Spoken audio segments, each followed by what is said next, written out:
Hi friends, welcome to my channel tasty food. Tasty ఫుడ్లో ఇవాళ recipe బాదం హల్వా. ఈ బాదం హల్వాని చాలా ఈజీగా ప్రిపేర్ చేసుకోవచ్చు, అలానే చాలా టేస్టీగా ఉంటుంది. మరి ఈ రెసిపీని ఎలా ప్రిపేర్ చేసుకోవాలో చూద్దాం. ముందుగా దీనికోసం ఒక కప్పు బాదంని తీసుకొని 2 లేదా 3 గంటల పాటు నానబెట్టుకోవాలి. అంత టైం లేదు అనుకుంటే బాదంని హాట్ వాటర్లో నానబెట్టుకుంటే హాఫ్ అన్ అవర్లో నానిపోతాయి. ఇప్పుడు ఈ బాదంని ఇలా తొక్క తీసుకొని పెట్టుకోవాలి.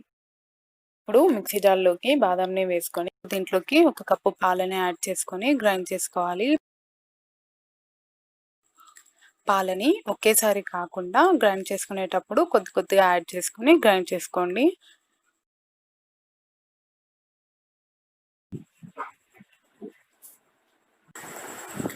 బాదంని ఇలా మెత్తగా పేస్ట్ చేసుకొని పెట్టుకోవాలి. మంటని మీడియం ఫ్లేమ్లో పెట్టుకొని అడుగు మందంగా ఉన్న కడాయిని తీసుకోవాలి. దాంట్లోకి మనం గ్రైండ్ చేసుకున్న పేస్ట్ని వేసుకోవాలి. ఇప్పుడు దీంట్లోకే 1 టేబుల్ స్పూన్ నెయ్యిని వేసుకొని బాదం పేస్ట్ నెయ్యి అంతా కలిసేలాగా బాగా కలుపుకోవాలి. ఇలా కలుపుకుంటూ 2 నుంచి 3 నిమిషాల పాటు కుక్ చేసుకోవాలి.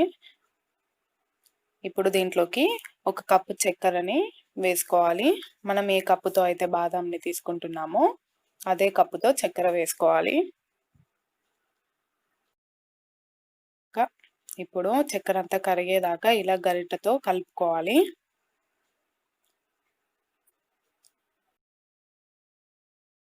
ఇప్పుడు ఇదంతా మళ్ళీ దగ్గరకు వచ్చి తిక్కగా అయ్యేంత వరకు మీడియం ఫ్లేమ్లోనే పెట్టుకొని కుక్ చేసుకోవాలి.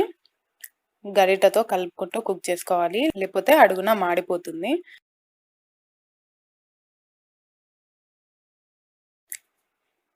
ఇలా పేస్ట్ అంతా దగ్గరకు వచ్చేంత వరకు కుక్ చేసుకోవాలి.